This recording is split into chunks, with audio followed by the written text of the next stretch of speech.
Welcome to Let the Right Question In, where we ask the questions that reveal what's hidden. Join us as we uncover the stories behind the creators of horror and beyond. Hi guys, welcome back to episode 2. I'm joined today with I'd like to think he's my friend, Dylan Gord, who's an actor, filmmaker, writer and producer. How are you, Mr. Dylan? Thank you, mate. Yeah, that's a really great intro. Thank you. Yeah, I'm good, thank you, mate. And yes, of course you're my friend. Absolutely. No question, mate. Oh, good. You get extra points for that. That's what I was aiming for, so that's good. Man. We'll get straight into it, bud. So question 1. You know how it works, so we start, and I'm going to ask you 20 questions, and you don't know anything about these questions. Yeah, I have not a clue, so I'm braced. Quite a tame one to start with. What's your earliest memory of horror? My earliest memory of horror. Oh, do you know? I genuinely, it's a tie because there's two. Then I can't tell which one came first. It's either Aliens. Okay. I'll always remember Aliens being one of my first big horror moments as a kid because my dad put it on and he would always sort of we'd always have a night where we'd watch horror films, or he'd put on a horror film for me. And we put on Aliens, and my mum knew about the chest burster scene in Aliens with the woman who's saying, "Oh, please kill me," and then the chest burster comes out, and my dad was like, "Oh, this is incredible! He's gonna love it." And my mum was like, "I'm not sure," trying to come eyes, and I was loving it. I was like, "No, let me see." So I remember that one a lot. And then I also remember Halloween being one of the first horror films I remember just sticking with me, properly, making me go, "Oh, I actually love this genre." So it's out of those two, but I think Aliens would probably be the biggest one because that's the one that I'm I remember that so vividly, that moment of being let me see. Yeah, the first time you ever see a chest burster, you don't expect it to be as visceral and as violent as it is, do you? So no, and yeah, Aliens was my first Alien film, so I didn't watch Alien 1 first. I watched Aliens. So I it's the best in the franchise, personally, but which one? The second one, Aliens. I think that is the best in the franchise. It's not even a question, is it? Surely, I love Alien. Don't get me wrong. It started off everything, but Aliens to me is it's near perfect, if not perfect to me. Yeah, it's that balance of action and horror, isn't it? It's kind of and it's one of those films. Yet again, I also think Halloween is a lot like this, in the sense of there's so many horror films where the characters just feel quite. You feel endeared to them in such a way, and Aliens is so perfect like that. And you feel so much for the characters that when they start getting picked off, they're not just other characters. You actually want them to survive. So yeah, that's probably my earliest memory. Nice, mate. Nice. So the second question I've got for you, Dylan, because obviously you're a filmmaker, you produce films, you act. Was there a film that you could think of that you when you watched, you went, "Yeah, I want to do this. I want to make films." Oh, there's two. It's not really. It's not really horror. Jurassic Park was the first one that was I watched. It's my favorite film of all time to this day. I watched it and I was it's the first time that I was I want to know how they did it. Even as a kid watching it, I was I want to know how they made this. And so that was my sort of earliest one because I always wanted to do acting before directing. Yeah, and then following that with producing. So, but before that, acting, and then figuring out that oh, these guys are actors. That's a job. I can do that. So then joining, figuring out that I can do that kind of pathway was something so exciting to me as a kid because I never really enjoyed a lot of school academically, and acting was the only thing that ever made me feel a bit oh no, I can do this. I felt a bit okay, there's something there for me. So that, and then another weird one, it's not a film, but it's a TV show, is Doctor Who. Doctor Who will always be credited for me. I was 5 when it came back. So when it came back with Christopher Eccleston, watching that was another one where I was I've got to do that. I guess in terms of horror, it would be Halloween again. I think watching Halloween was because it's also one of those ones where even when you watch it as a kid, you kind of it doesn't feel big budget. It still feels quite they had to find ways to make it work on a restrained budget. And obviously they did it perfectly, in my opinion. So it's one of those things where it's I think that inspired me to kind of be how do we go down that route of directing, writing, producing? How do you do that So yeah, directing wise, I'd say Halloween. Acting was definitely Doctor Who, Jurassic Park. Those were the first two.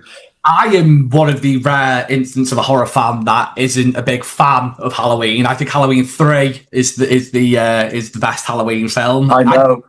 I know it's a a controversial thing to say, but I think Michael Myers is a very one-dimensional character, sadly. I actually don't like Michael Myers that much as a slasher killer, though. Like, I think the film is great. I actually agree with you that like my favorite slasher killer is someone like Jason, who has a lot of like humor to him. Like, there's a lot that you do with him where like in like this particular like Jason Lives, there's a lot of just like funny humor bits where it's like it's less cynical and it's more. Whereas with Michael Myers, yeah, he's the template, right? Like he's the one that everyone came kind of after, like at least in mainstream, was kind of like the template. Yeah, but before Michael, you only had like Giallo films from Mario Bava. Exactly. Obviously, you had Bob Clark's Black Christmas as well. But listen, I'm not. Black Christmas is 74, I think, and Halloween. Okay. Yeah. Okay. Without Halloween, we wouldn't have things like Friday the 13th and stuff like that. So I always do it. But I understand. I get it. Yeah. I get So it. third question, Awadil. How would you describe your style of directing in 3 words? You can use more than 3 words. I don't know why I specifically said 3, but a headless chicken. No. I guess the best sort of. My directing style. Oh, how would I put it in? Yeah, I suppose direction wise, I come from an acting background, so when I'm working with actors, I always said that the sort of one benefit I do have is that I know what actors kind of want to do, like what the actor's going to want to try in this scene, and like I like to give them the freedom to do that, and I kind of like to then go, right, this is your take. So I always like to do like an actor's take, essentially, where they kind of do their own thing. Let's see how you interpret it, and then we go, right, okay, really like these moments. Let's tone this back a bit, and then we just do a few takes where it's like a bit more of me coming into it, I suppose. So yeah, a bit of freedom I quite like. I'm one of those annoying directors, and I know I'm annoying. And I hate being it, but I'm one of those annoying directors as well that doesn't like. I do a shot list with a DOP, which obviously shot lists are just how you know what shots you're going to get in a scene and stuff like that. And I'll do that, but then I'm one of those annoying directors who is also like, can we get this shot though on the day? I've just thought of a really nice shot. Actually, can we do this? And then everyone's like, no, we don't have the time. And I'm going, but really, can we just really quickly get this shot, like really quickly? And so I hope I'm not too annoying, but I would say that I like to give freedom to people, but also I realize that I'm also very much, as a director, I'm very much like, on the day, this would be cool, rather than all planning. Like I like to do a lot of planning, but in terms of shot-wise, I know that I can just be such a pain in the ass. Yeah, I completely get what you mean with that. I'm the same. I'm riddled with ADHD. The amount of times I've started filming something and I'll be like, oh, this would look really cool. And then we end up in a different area shooting something completely different. And it's good that you go to, you go to your actors and stuff and, you get their opinion. I do something like that as well. Although I can be a bit of a diva with some things, but, there's a vision. Dylan, there's a vision and you want to see there is, yeah, but you've got to, I think, as a like, the one thing I learned very early on when I made one film, like it was my first film, and it is god awful. It is so bad, and I remember. Let me stop you there because you're about to go into question 4, so I'm going to ask you the question. So basically, the next question is: what was your first experience making a film like, and what was that film like? So you've been, to go into that question, my first film was no fault to anyone else but myself, because I wrote anybody who wants to make films, genuinely, you've got to make something bad before you're going to make something good. That's a lesson I learned very early on. You've got to mess up before you're going to even attempt to do something good. But one thing I did very badly, and I realize this now, I wrote a 40-page script, was my first film. Nice. Yeah, and I was like, I could do that easy. And then realized as we went on, I was like, I I can't do this, but I'm so far into it that I can't do it. And it was kind of like a Scream-esque film. It was very like Scream meets Children of the Corn kind of idea, but on about a £10 budget with, some incredible actors. Like, genuinely, I still work. So that's actually where I met Edward Llewellyn, who's like an incredible actor, really great friend. He's just... What's that? Great name, Edward Llewellyn. What a name! Oh yeah. Well, you know him. He was the host in the Free Trials, is what he was. He's incredible. Like he's such a great actor and so generous as well. Like working with him, he's one of those generous actors who will constantly collaborate with you and be able to just like fit whatever you want to do in a way. Like he's so good at that. And but I met him on that, and he was fantastic. There was other fantastic actors in it. It was just one of those things where it was like I was so inexperienced that I learned very early on. And going back to that one point is like I learned very early on that like I'm letting so much get in my head of like this needs to be this way, and then you don't think about the logistics of stuff, and that's where the planning comes in. Of like, no, you need to think about this rather than just running into it. So yeah, my first experience of a film was genuinely educational, is the word I'd use. Should be though with your first one. Mine was as well. When I made Mary Lwyd, I was like, right, I want to shoot it dead of night kind of thing. We'll get up at 4 and shoot it. Everyone got there late, and it was the summer, so the sun was up at 6. So it's obviously daytime, but I'm just like I put a tint on it, and I'm like, nah, it's nighttime now. Yeah, that's indie filmmaking, though. Genuinely, you would be hard pressed to find any indie short film, feature film, whatever it may be, that anybody like. There's that constant joke of like you'll ask somebody like, "Oh, why is this shot out of focus?" And a lot of people, including myself, would be like, "Oh yeah, no, it's a stylistic choice," but in reality, it's not. It's just that you didn't have the budget to go back and refilm something, or and that's fine. Like that's great. That's what makes indie films. And I love indie films for it. Exactly, mate. That's why I love it. It's when you make something, especially when you make stuff with your friends. Like obviously, my last film, that's the Sow. I made that with just all my pals, and it just it's asking people like, oh, can you bring the fake blood? And have you got spare cape we can use? That camaraderie of it all, I enjoy as well. Yeah. So we'll get on to the next question, because you mentioned about independent film. So as an independent filmmaker, what's been your biggest challenge, would you say? Well, that is a genuine, really, really great.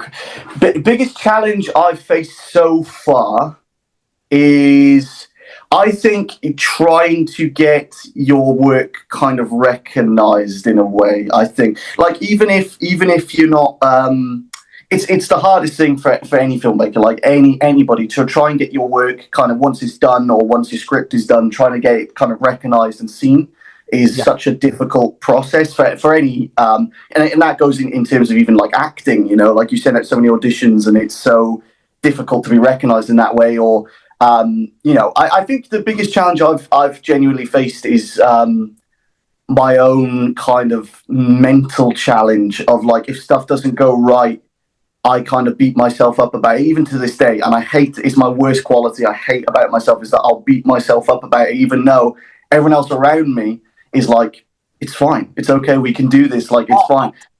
It's really hard not to, isn't it, when something you care about so much isn't going your way, you kind of just beat about it, don't you? Yeah. And like when I'm producing, so I'm currently producing this incredible short film called No Scrumping with some incredible individuals on it. Like it's our biggest project to date with Uncut Films, so it's like the biggest thing we've ever done, and it is genuinely so incredible to be working on it. And it like, when I'm producing stuff, I'm less in my own head because I can take a bit of a step back and be like, okay, this is logistically what we need. So it's been quite a nice, fresh experience producing this to this sort of level. Whereas when I'm directing, because you're kind of creatively in it and stuck in the mud, with like in the battlefield of it all, you're kind of there constantly being like, oh, this shot doesn't look right. Well, I can get the shot again. I'm there in my head being like, no, it's my fault. Why did I think this was a good idea? Oh, this is terrible. Oh, these actors are looking at me. Why? What? Like, I don't know what I'm doing. But then I find, like, if anybody ever finds themselves in that situation, I'm still in that a lot. Like that is one of my things I still have to, and I think it never goes. But just know that you're fine. Like it's gonna all work out. You'll be fine. Genuinely. That's some inspirational words from you there, Dylan. Oh, lovely. Yeah. It's my one for the day now. I'm going to be moody for the rest of this interview. In tables and stuff. So, question 6 on obviously on your low budget stuff that you do and your solo stuff. How do you keep the momentum going? Is there like, have you got like a ritual, or is there something because obviously, like you said, sometimes it can be overwhelming. Is there a way you get yourself back into the game with? I think there's two things really. One, it's when the production's sort of done, so there's the aftermath of it. I think sometimes is when everyone kind of hits that kind of like it's done kind of thing, and everybody can kind of like take a step back and look at everything. And I think for me, like in terms of producing, directing, it's like when you see stuff, kind of you see people who have not worked on the project before, don't know anything about it, watching it, and you kind of get a bit of like that reaction out of people. Like they might find something like disgusting that you really wanted them to find disgusting, or something funny, and you kind of are there like, oh yeah, no, that's worked. And I think that always perks me up and gets me ready for another project. Because I'm like, that gives me a bit of the thing. I think in between projects, a lot of it is just constantly kind of just finding ways to. Well, I do struggle to kind of sort of stay. Like I'll want a break for a day. Like I'll have a days where I'm set out for a break, and then when I'm on that break, I'm constantly being like, no, I should be doing something. So I've kind of tried to find ways to be like, no, I'm not going to think that anymore. I'm going to take this day to genuinely chill. Otherwise, my head's going to go. So you need that time, mate, don't you? Otherwise, you overwork yourself, and then you end up. Yeah, absolutely, yeah. And like with the momentum of it, then the momentum's helped by that, because you need to give yourself time to rest before you go hell for leather on something. So it's I said that expression right, didn't I? Hell for leather, is that an expression? I've heard it before. Yeah, that's how I would say it. But hell for leather. Yeah, listen, it is not. If it isn't, it is. Here's a fun one. I don't know why I picked this number out of the air. If it came to you, Dylan, and said there's £10,000, or I don't know, in dollars, if there's any Americans watching, about $14,000, give or take, to make a film, no strings attached, what film would you make? I have always wanted to make, and this is probably my next big thing that I'm writing and hopefully going to direct. I've always wanted to make a medieval horror, in the sense of like not strictly being horror, but something that has like horror adjacent themes to it and stuff like that, but something that has knights in it, and it's like this idea that there's this medieval kind of sort of Lovecraftian in a way, but more so just sort of like the realms between kind of idea, and how does like sort of in a medieval fantasy setting does that work? So yeah, I guess that I'd love to do something, and obviously that needs a budget. So if anybody's out there, Uncut Films, give them a ring. Uncut Films, yeah, please. Another historical horror. I think it's like you get like I'd like to see like a caveman horror film, but I'm not sure. I think that'd be quite cool. Yeah, it'd be cool. We'll have a little talk on that, Dale, me and you. Yeah. Let's do it. Next thing. But yeah, no, that sounds fantastic, because obviously you've got Black Death, is it, with Sean Bean? That's the medieval horror, I would say, kind of, Yeah.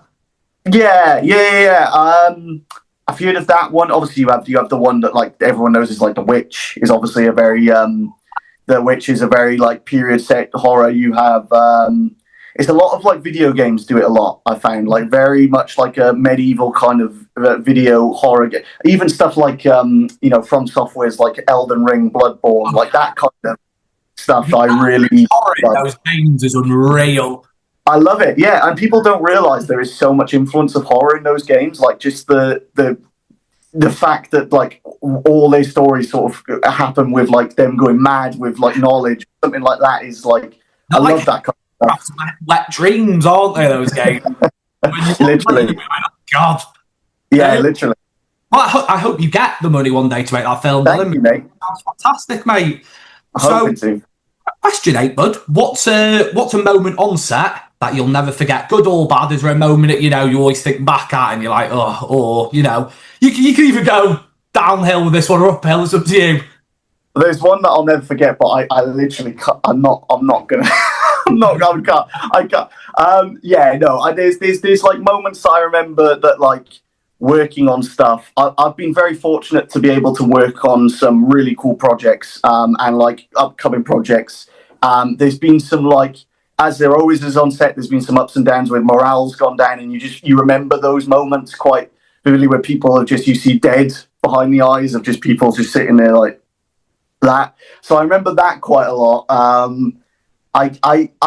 The most positive thing I've had happen on set was probably on the most recent short that I've worked on, which is an incredible short. I can't wait for people to see it. It's called Dead Sheep Valley, and I've been an actor on it, and playing probably like one of the most emotionally demanding characters I've ever had to do, which is really nice because usually I get kind of, and I'm very much open to doing this, but I usually get quite like comedic roles or something that has a bit more of a comedic undertone to it. So to play a character that's much more emotionally demanding was quite a good. I was like, yes, I've been wanting to do this, and we've got a few bits left to film on it. But probably my best moment I remember from that was just like the camaraderie between the actors on that, because obviously as an actor you kind of you'll usually have like a read through with people, usually online these days, so you don't necessarily meet the actors you're going to be with before you get on set.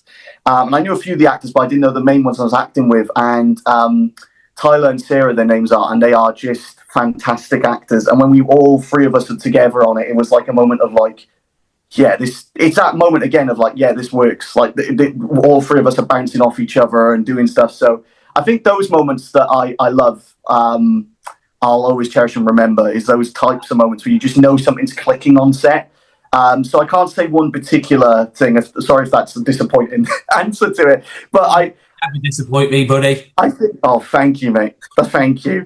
No, I think the bad moments, as mentioned, when I was like, I can't say that. It's more so moments of just people like. It's usually night shoots, or it's usually just like.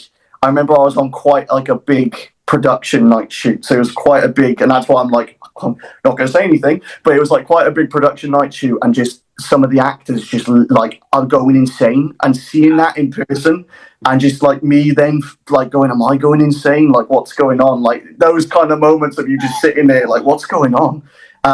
So yeah, that's when it gets like, but like the best moments are just the moments that you take with you kind of come together and you form friendships, don't you? On oh set? Yeah, 100%.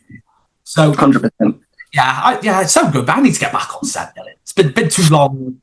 It'll happen.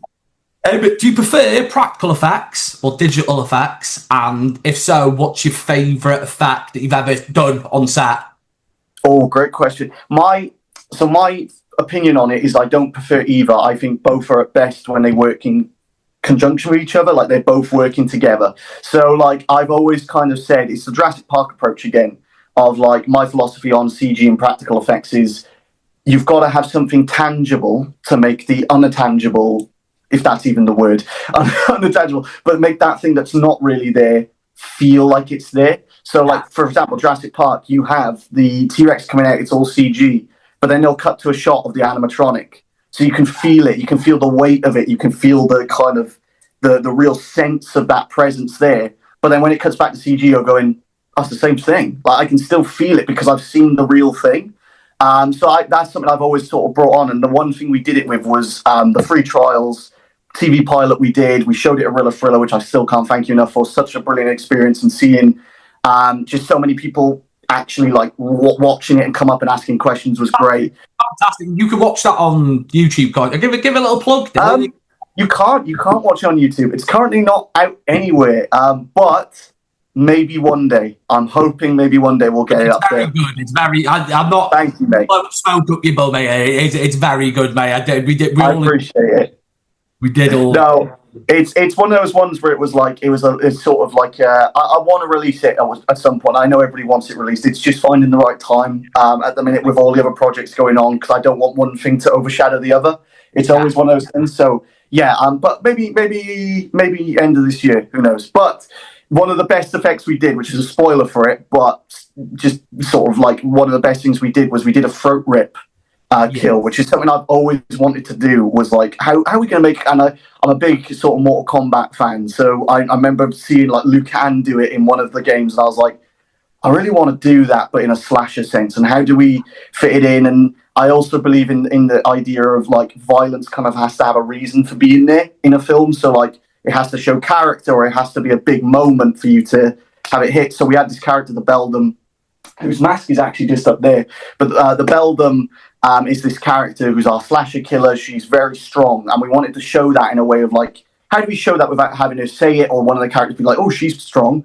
How do we show that? So we were like, oh, throat rip. She uses her bare hands, rips someone's throat out. You can't get much more threatening than that. The thought of writing someone into the film, just going, that person looks very strong as they're walking. Yeah. You should have done that. It would have been funny.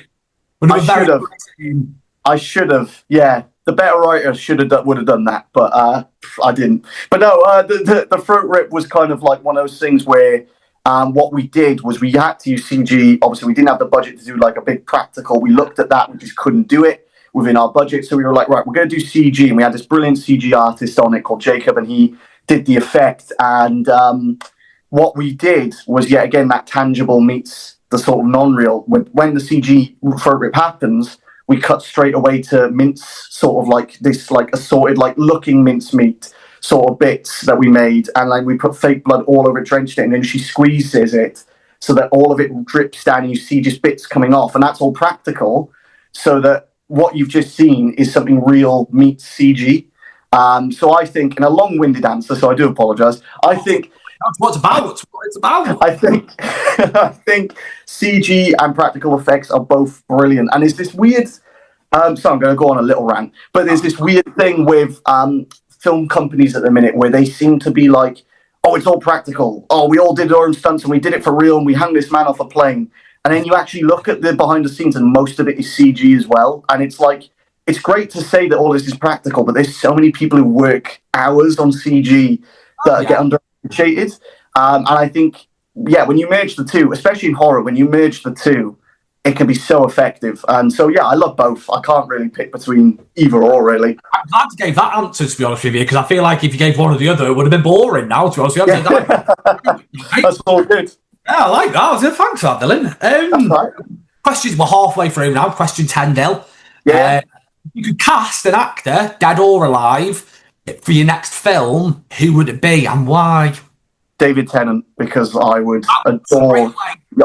Honestly, David Tennant or Michael Sheen, because those two, genuinely to me, are not only on screen some of the best actors working, but also off screen. You can when you can tell somebody's lovely.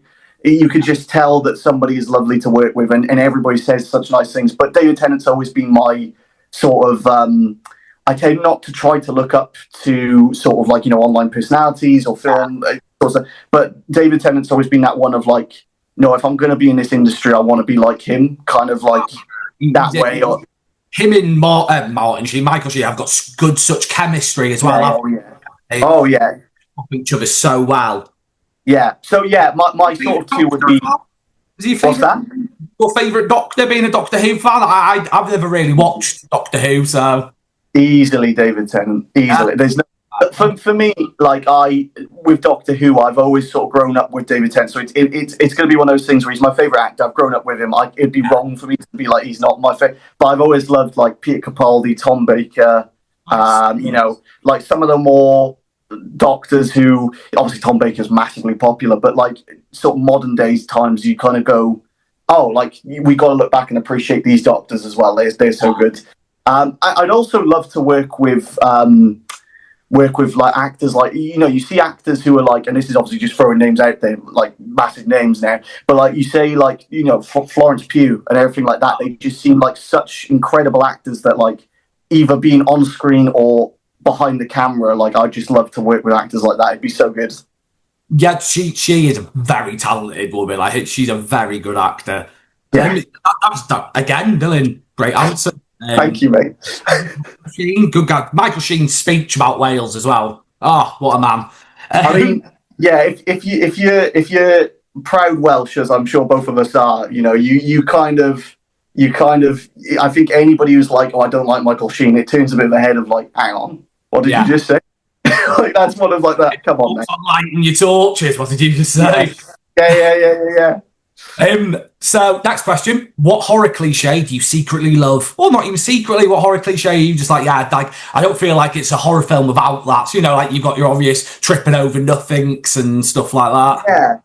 Yeah, I think, a horror cliche. You might have said the one, to be honest. I quite like, I do like sort of cheesy, bad horror films as well. And I don't mean that in any sense of like degrading what they've done, because films are so hard to make, as we both know. It's, anybody who can make a film deserves a bit of like a clap for just doing it. So it's not like, when I say bad, it's not being like, oh, terrible, but like, it's those films that don't necessarily meet the standards of what people would call good, in a sense, or cheat, or trying to be cheesy. So I love, I do love horror tropes. I love it when horror tropes are used intentionally, but they're so in on the joke that it's good. It's not just that whole like, haha, we're doing it, and you're kind of like, okay. But like when people are so in love with the genre, one of the ones that does it, I like, because there's so many horror tropes, but one of the shows that does it for me is Garth Marenghi's Dark Place.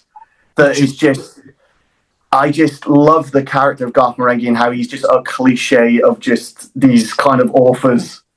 And it's so brilliant. I love it. So, yeah, anything that's in Garth Marenghi's Dark Place can go at the top of the list for cliches. Oh, that show is unreal. I'd love them to do another season, I think. I think it needs a comeback, personally. I would like less of like Dark Place and more of another Garth Marenghi. Okay. I've always said like something where it's like Garth Marenghi even does like a film that we've never seen before. Like it's a feature film and it's just all of it is like Dark Place, where it's just terrible, but it's so terrible that it's on purpose. I'd love that. Well, maybe you'll be the person to direct it, Dylan. Maybe you'll be the person to direct, hopefully. I don't know if I'm that. I don't think I'm that skilled to direct such a masterpiece. Thank you, mate. But I don't know. So, Dylan, fire in the hole. You wake up trapped in a horror film universe. Which one is it, and do you survive? I get to pick the universe. So can I pick one where I would just definitely maybe survive? Yeah, if you want. Predator. If I'm going to survive Predator, because all you got to do is just not have a weapon, and it's like, well, you're not worth it, are you? So Predator would be just chilling. Yeah, or cover yourself in mud, chill in mud. There's nothing wrong with that. So like, it won't just see, like that kind of thing. If you have a weapon, you're screwed. But I mean, I just wouldn't have a weapon. If I was to be put in one that I'd want to be put in one, such an odd thing, isn't it? What kind of nightmarish world would you want to be put in? Like which of all the nightmares? I'd probably say something like something just like Scream, something like that, where you're kind of figuring out who's done it. I suppose would be the one. I guess Scream's one of those ones as well, isn't it? Where you could survive if you play your cards right. If you play your cards right, yeah, but I feel like I would die in Scream so quickly. I'd say I'll be right back and just get stabbed. Yeah, literally. I reckon I'd be the person who's like, it's not going to happen to me, is it? And then I'd walk out the front door and there's Ghostface in front of me. Like, yeah, exactly. So yeah. So who is on your horror Mount Rushmore of horror icons? So you've got 4. Obviously, your Freddy's, your Jasons, your Chuckies. Yes. Jason Voorhees has to be, because he's just iconic. Sadako from The Ring would be on there for me, because that film to me has influenced so much, and I don't think people realise how much that original Japanese film has influenced in pop culture and everything. So I'd put Sadako. I'd put Ellen Ripley, because that's one of like the top badass women in film. You could put so many in there, because there's so many badass women in horror, which is why this genre is so incredible. But like, yeah, Ellen Ripley, like being this just badass by the end of Aliens is so great. She's in the suit and she said, "Get away from here, you bitch!" Oh, yeah. Like there's a reason they keep referencing that in every other Alien film going forward. It's because you can't get much better than that. And then I would probably I'd probably put something like either the Candyman, or I'd put something like Christopher Lee's Dracula, in terms of, I just think in terms of influence for me personally, like, yeah. You know what? Very cool, because normally, most people, when they're asked that question, get put on the spot and they'll just throw out Michael, Jason, Freddy, Chucky, done. Yeah. My God, won't Yeah, they? yeah, yeah. And they're all extremely valid answers, because it's such a tough one, because horror's got such icons in it. But like for me, when I think of it, I'm thinking of like, okay, not just characters I like, but what characters have influenced going forward so much of everything. And I think those characters are, for me personally, you could also put Freddy on there, because Freddy influenced so much of like the quippy slasher killer. Ghostface you could put on there. There's so many you could put on there. Who is your horror director influence? Like, is there one horror director that you look and you think his work has influenced me quite a lot? I suppose maybe John Carpenter, but that's just in the sense of like the low budgetness and how do you make something on low budget still effective. So yes. I think maybe John Carpenter in that sense. I also a director that I love and that I try to kind of implement a lot into is Edgar Wright, and obviously I think he did a massively underrated horror film, which is Late Night in Soho. Is it late night in Soho? Last night. Late night. I didn't expect that film. There's a doctor from Doctor Who in that as well. There's Matt Smith. Yeah, Doctor Who with you. Yeah, it is. It always comes back to Doctor Who. Life comes back to Doctor Who for me. It'll always be there. No, I think those two in terms of directors, but I try to. Yeah, I think I subconsciously copy stuff. I think everyone does. Like we subconsciously go, "Oh, we're doing this," so I don't know if there's probably so many that influence what I do, but it's like I can't pinpoint. I mean, there's just Sam Raimi as well is one of the my Sam Raimi in terms of low budget, but also camera work, because I love crazy camera work, and Sam Raimi's camera is just all over the shop, and I love it for that. He's everywhere, isn't he? Literally, yeah. The next question, you pretty much answered with Jurassic Park. That's all right. What's a non-horror film that inspires your work? But Jurassic. I was going to say, sorry. If you want to go hell for leather on talking about Jurassic Park, you're more than welcome to. Jurassic Park is the big one, because I think Jurassic Park, although it has the genre of like adventure, I also think it has so many genres in it as well. There is horror in Jurassic Park with the raptors, and there's wonder in it. There's adventure. There's really, isn't it? Like deep down, yeah. But it's also one of those films that has such great characters. So it could be a drama at points. It's everything, and it's a commentary. It's everything. So Jurassic Park, I guess, if I had to pick another one that's influenced me a lot, that's non-horror, like growing up, just like being like, oh yeah, these are the type of films that I love and I want to be a part of, on camera, off camera, is like Spider-Man, Sam Raimi Spider-Man kind of stuff. I love those films. Yeah, like just stuff like that, like a lot of films like that. Nightcrawler is one of my favorite films of all time. Jake Gyllenhaal. My friend Adam, he loves that film. I've never got around to watching it. He's a news reporter, isn't he, that goes around.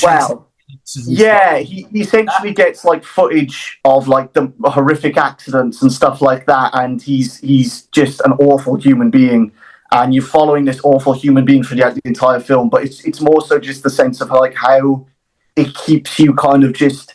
I think it's very difficult to have a main character who is a awful human being that you've got to follow. And that film manages to do it. So I think that's a big inspiration as well, in terms of like, how do you write a character that is engaging but you don't necessarily root for? Another great film like that is Prisoners with Hugh Jackman. Film I've never got around to watching, and Tom, who's a real thriller in the shop, he always tells me to watch it, because he said it's one of those films where you root for the bad guy at first. And it's one of those films where you're kind of like, you root for the dad, who's Hugh Jackman. If anybody hasn't seen it, I'll stick around. And you obviously haven't seen it, so I won't go into spoilers. But Hugh Jackman is like a dad in it, and obviously he's trying to find his missing children. So you can't help but root for what he's doing. Yeah. But his methods, the way the film kind of shows it, is his methods are so extreme at some point that you go, I understand, and if I was in his shoes, I would do the same. But you're watching it as an outside viewer, and you're going, oh my God, this is horrifying. So yeah, it's another one of those where it's like, I'm gonna have to watch it. I keep meaning to. Unbelievable film. Soundtrack time, Dylan. What's one soundtrack you could listen to for the rest of your life?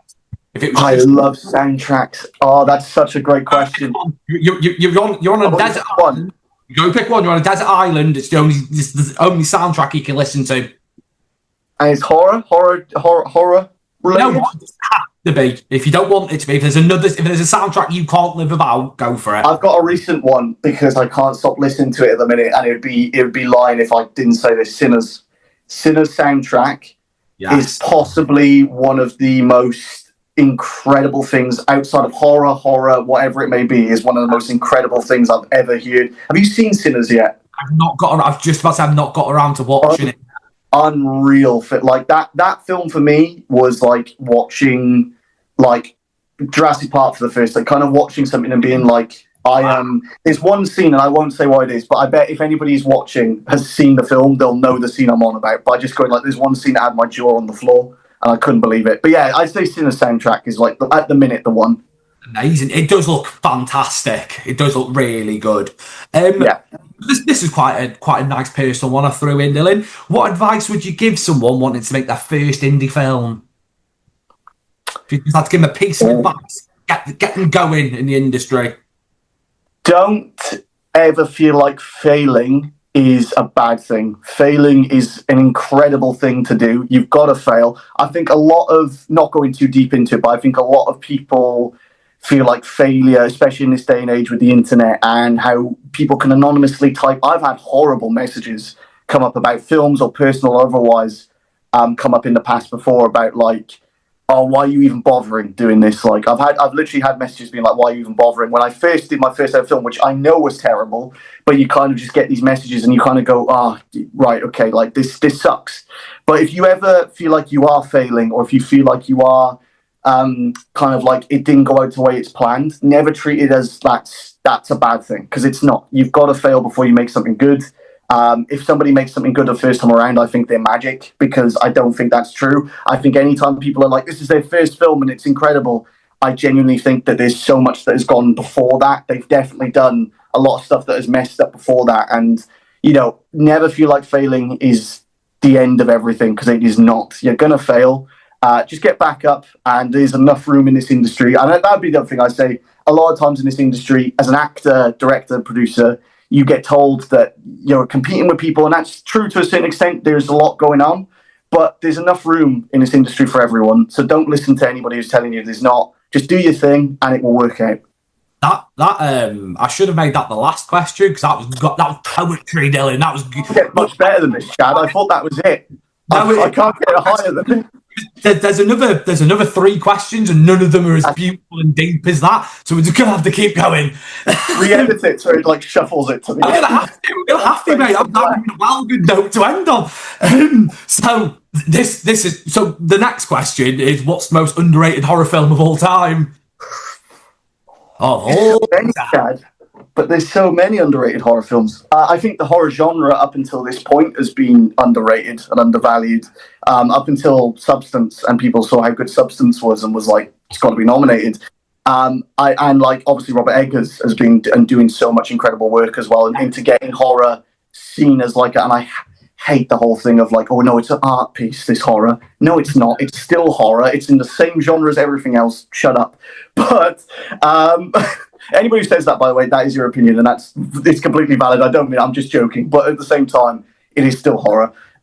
It's one of those things where it's like, what was your question again? Sorry, I was just figuring out Robert Eggers. Rated horror film of all time, in your opinion. You just went off.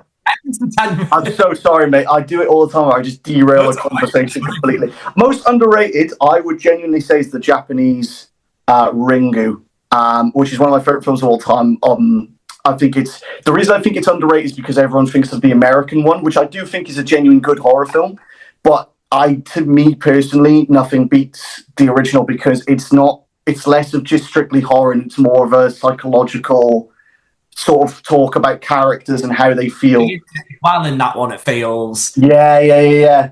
That one, it feels more, you got this mystique about it, whereas the one's very, straight horror, isn't it? Exactly, and it feels, I think, J-horror in particular, with like anything that comes out of Japan in terms of horror, I think is way more scary than anything that we get out of out of what we normally see. And the reason I think for that is because their understanding of horror is much more about the dread of it rather than just being like, spooky bar, I'm in your face. And like, I don't mind jump scares, but like, I think something about the dread of like, no, there's something so much more at play that we can't understand and you can't fathom it, but it will come for you.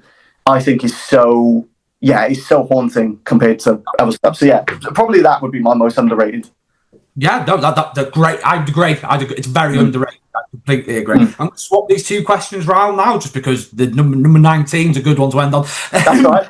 What's a horror hill that you'll die on? That if you got one hot take that you will not take any. It would probably be your art house one, I suppose, wouldn't it? That you just spoke about. That's one of them. One of them. But I always say, like, with my, because I think we're also on the internet a lot where people's opinions, like, about films and stuff, if you disagree with someone, it causes like a big, like, no, you're wrong. And I think, with films, it's obviously always subjective unless something is obviously completely sort of like, whoa. But like, everyone's opinions are sort of subjective in terms of what is good and what is bad. But for me, it would either be the art house one where I'm like, it's still horror. Like, it's just a different sort of, it's just his way of doing horror. That's how it is.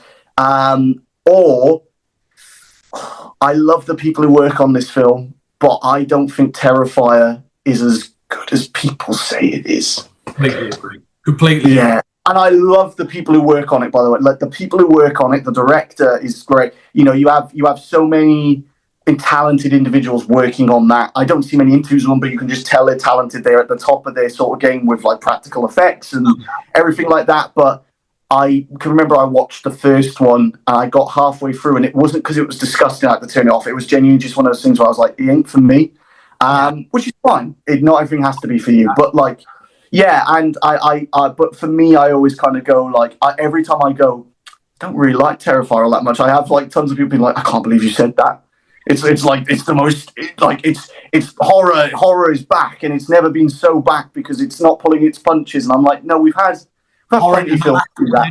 Horror never left. Exactly. So like, where's that come from? I know Chris Jericho, who he did an interview I think a while back about like how it's horror's not pulling its punches anymore, and he thinks that. And I was like, but horror never has really pulled its punches on violence. I always say to Tom and the guys in the shop when we're talking, if Terrifier comes up, they're not doing anything that the Italians or the Japanese weren't doing in the 80s and 90s. Yeah. The guinea pig films that are, from Japan that are, I would say, 10 times more realistic and more, violent and disgusting than the Terrifier. I suppose my big thing is, and like I said, I know people who love Terrifier films, and it's completely fair. It is that kind of like the same thing with Final Destination for me, where I enjoy Final Destination, is that it's like kind of turn your brain off, kind of like, it's something to put on for popcorn and all this kind of stuff, which is great. We need those kind of films, but I kind of look at it in the way of like, I see it as like it goes so far to try and just make you feel disgusted. Yes. Rather than me getting a feeling out of it. And I know that that's a big part of horror, so fair play. I think they hit that all the time for people, and that's incredible. I mean, they're going to bring out another one, probably like another 5 of them, and that's great. That's awesome that Terrifier's going. But I also I just don't get connected to it in the same way as I do with other films like Friday the 13th. Yeah. So, what we're saying is Art the Clown, fighters. Fighters. No, please don't. We'd probably get horrifically ripped apart in the most slow and painful way possible. But hey, I will say this as an actor, if I'm always up for doing practical effects, so I'm up for getting mauled in the most horrific way, but it's not something I'd watch. Question 20, Dylan. Are you ready for this one? Final question. I'm braced again. What do you want audiences to feel when they watch your work? When people see your work, how do you want them to feel? I just want people to feel like they've either escaped or gained something out of it. It doesn't have to be anything substantial. It could just be like at Rilla Thriller was, which one of the nicest things anybody said was just like, they went up to my dad, who came to me with Rilla Thriller, and they went up to my dad and they didn't know it was my dad. And they went up to him by the bar and they were like, "Oh, that last thing was really good, wasn't it? Like that last thing was really good. I'd like to see more of that." And my dad was like, "That was my son's thing."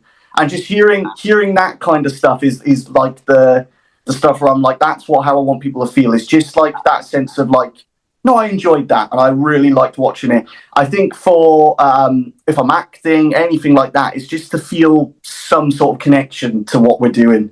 Whether that just be pure fun and enjoyment, I'm enjoying watching this, or you take something deeper out of it, or whatever it may be. I just want people to have a good time watching it. I think that's just the biggest thing. It's why we love films. It's why films are important. Despite what some governments say, it is why films are important. It's why the arts are important. It's why we need to support the arts. It gives people confidence. It gives people an escapism. Whatever it may be. As well, like there's been many a time where I've been feeling down and I whack on children shouldn't play with dead things, which is probably my comfort film, the Bob Clark. Yes. Yeah. It's a very depressing film. It makes me well happy. But and that's the thing in it. That's what films, when they're at their most powerful, same as music, books, any form of entertainment or media or literature. It's like when they're at their best, you just know it. And with our work, I just hope everybody really enjoys it. And I know for a fact, if I'm going to do a little bit of a plug here, I'm so sorry. I know for a fact that people are going to love No Scrumping when that officially comes out, because No Scrumping is going to be. I've never read a script before. It's written by an incredible writer called Nellie Weston, and it's going to be directed by Tracy Harris, who's recently done a tour with a recent play she co-wrote called Paul Talbot's Got a Banksy, which is a beautiful play. So we've got some incredible people working on it, and I've never read a script before where myself and everybody else who I've asked to be on the project have all gone, no, this needs to be made.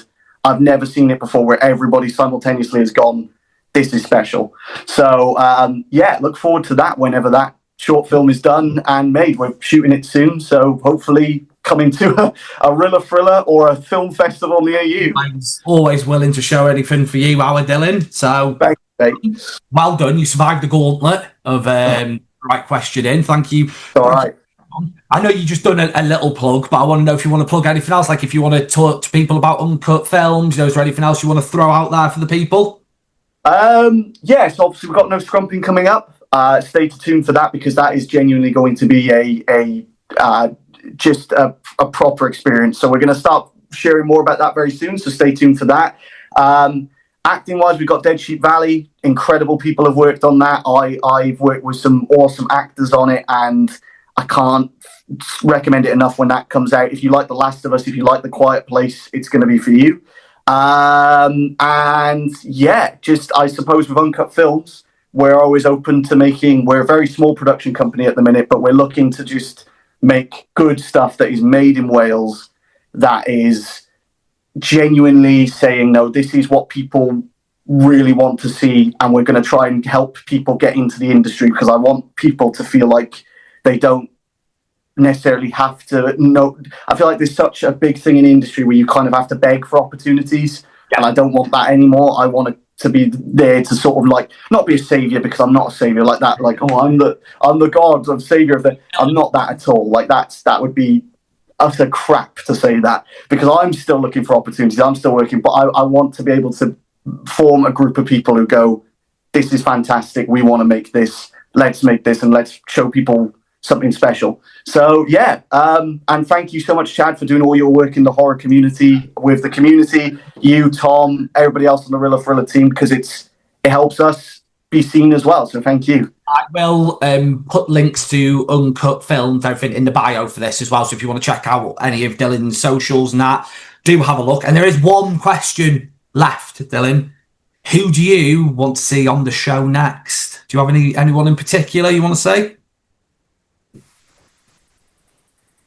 I would love to see someone like Neil Marshall or someone like that do this, because your questions on here have been genuinely really great, and I love the format of asking these kind of just like 22 question kind of like, like what can you ask people in that time. So I'd love to see someone like Neil Marshall, or I'd love to just see, honestly, probably more than Neil Marshall. Sorry, Neil, love you, but probably more than Neil Marshall, just more indie creators, because it's so interesting to hear their journeys and their stories and their takes on what is going on in the industry.